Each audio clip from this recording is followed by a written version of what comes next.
Hello guys, welcome to my channel. Vice Ganda at Ayon Perez out of the country with friends for their trip. Ang sweet naman ng mag-asawa walking while eating ice cream. Nagulat pa si Vice Ganda dahil may tumulo sa kanyang ice cream pero wala siyang pakialam basta masarap ang ice cream. Ganito lang naman kasimple ang husband and wife.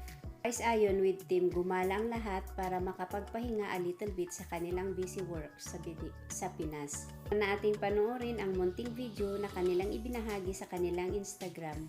Huwag kalimutang i-subscribe, like, share ang aking channel kung di pa kayo nakakapag-subscribe sa Artista TV. Lagi kang updated sa mga paborito niyong celebrity. Babe! Ito pwede to. Para na natuluan.